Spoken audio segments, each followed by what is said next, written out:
Teja live TV plumber down ఉంది ఇవ్వాలి, ఇటు అటు ఇవ్వాలి. అది వాలుగా ఉంది, ఇటు పక్కకు ఉంది. రాత్రి అమ్మాయి గజయ్య కూడా చూపించి చెప్పింది డౌన్ ఉంది. మొత్తం ఫ్లోప్ చేస్తున్నాం సార్. అది మీరేనా కట్టింది? అది మనం మనకి చెప్పగానే దాని లోపల బెడ్ కూడా వేసి నీట్ గా వాటర్ ఫ్లో ఉండేదని చేస్తాం సార్. మొత్తం లెవెల్స్ పెట్టాము. యాక్చువల్గా ఆ పక్క ఎత్తుంది. అవును సార్, దాన్ని చూసి వాల్స్ సార్ ఈ హైట్ వస్తుంది మొత్తం.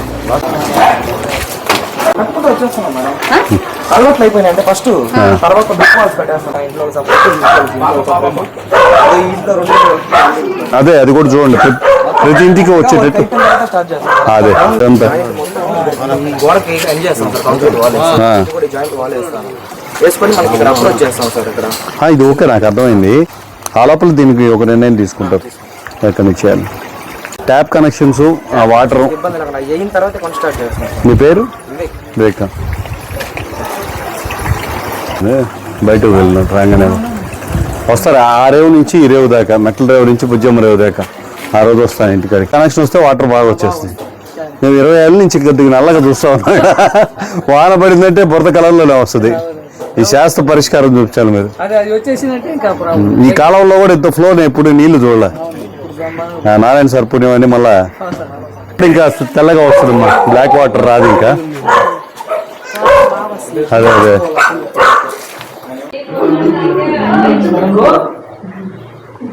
సరే అండి. పైపు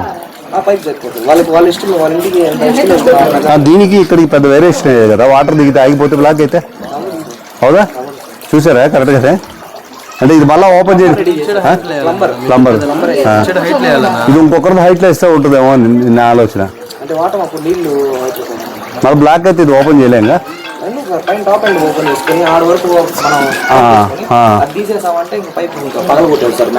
ఇక్కడ నుంచి ఎన్ని ఇంచెస్ వస్తుంది రోడ్డు? 9 ఇంచెస్. ఫోన్ ఉందా ప్రశాంత్? ఒకసారి ఫోన్. అందరికీ నమస్కారం. కూటమి ప్రభుత్వం ఆటంకం లేని అభివృద్ధితో ముందుకు సాగిపోతుంది. ఉదయం లేచిన కాడి నుంచి గతంలో చేసిన పనులేమీ లేవు కాబట్టి వైసీపీ విమర్శల పర్వం స్టార్ట్ అయింది. జనసేన పార్టీ తరఫున నగరంలోని 54 డివిజన్లో ఎక్కడ సమస్య ఉంటే ఆ సమస్యని ముందుకు తీసుకెళ్లి ప్రజాప్రతినిధుల చేత పరిష్కరించే విధంగా ముందుకు నడుస్తున్నాం. నారాయణ గారు మాటల మనిషి కాదు, చేతల మనిషి. మరొక్కసారి ఈ విషయం నిరూపితమైంది. ఈరోజు సంతపేట మెట్లరేవు ప్రాంతంలో గతంలో వైఎస్ఆర్సీపీ ప్రభుత్వం ఏదైతే ఉందో, ఎక్కడి నుంచి మీరు క్యాంపెయిన్ స్టార్ట్ చేశారో ఆ క్యాంపెయిన్ చేసిన మనుషుల్ని విస్మరించి ఈ ప్రాంతానంతా కూడా పూర్తి నిరాదరణకు గురి చేసిన పరిస్థితి ఉంది. ఈ ప్రాంతంలో రోడ్లు కావాలి, కాలువల నిర్మాణం సరిగా లేదు, వాటర్ సరిగా అందట్లేదని స్థానికంగా ఇక్కడ నేను గతంలో నివసించున్నప్పటికీ స్థానికులందరూ మా దృష్టికి తీసుకొచ్చారు. జనసేన పార్టీ తరఫున మంత్రి గారిని కోరి ఇక్కడ రోడ్లు, కాలువలు, మంచినీటి సదుపాయం ఏర్పాటు చేయవలసిందిగా కోరితే నారాయణ గారు చెప్పిన విషయాల్ని, చెప్పని విషయాల్ని అన్నిటినీ చేస్తూ తన చేతలతో అభివృద్ధి అంటే ఇది అనేది నెల్లూరుకు చూపిస్తూ ఉన్నారు. నెల్లూరు సిటీ వైసీపీ నాయకులు గడిచిన 5 సంవత్సరాల్లో చేసిన పనులేమీ లేవు కాబట్టి ఏమీ చెప్పుకోలేక ఏదైతే అభివృద్ధి పనులు జరుగుతున్నాయో వాటిని విమర్శల అస్త్రాలు సంధిస్తున్నారు. ఈ రోజున ఏ ప్రాంతానికి జనసేన వచ్చినా ఎవరినో విమర్శించినాటికో, ఎవరినో మనం భూతద్దం పెట్టి ప్రశ్నించినాటికో కాదు. స్థానికంగా ఉన్న అభివృద్ధి ఏదైతే ఉందో అది ప్రజలకు అందాలి. మౌలిక వసతులైనటువంటి నీరు, రోడ్లు, కాలువలు, విద్య ఇటువంటి అందాలనే ప్రయత్నమే జనసేన పార్టీ చేస్తుంది. రానున్న రోజుల్లో జనసేన, తెలుగుదేశం, బీజేపీ కూటమి నాయకులందరి సమన్వయంతో కార్పొరేషన్ లిమిట్లోని 54 డివిజన్లే కాకుండా జిల్లాలో ప్రతి నలుమూల నుంచి ఏ సమస్య వచ్చినా కూడా ముందుండి సాధిస్తామని తెలియజేస్తున్నాను. పొంగూరు నారాయణ గారు గతంలో ఎలక్షన్ టైంలో ఇక్కడికి రాకపోయినప్పటికీ ఈ ప్రాంత వాసులు మా దగ్గరికి రాలేదని పలుమార్లు మనకు తెలపడం జరిగింది.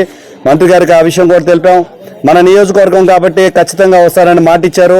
ఈ ప్రాంతంలో ఏ అయితే అభివృద్ధి లోపాలు ఉన్నాయో వాటిలన్నిటి కూడా సరిచేసే విధంగా జనసేన పార్టీ తరఫున తోడుగా నడుస్తామని తెలియజేస్తున్నాను. జై జనసేన, జై హింద్.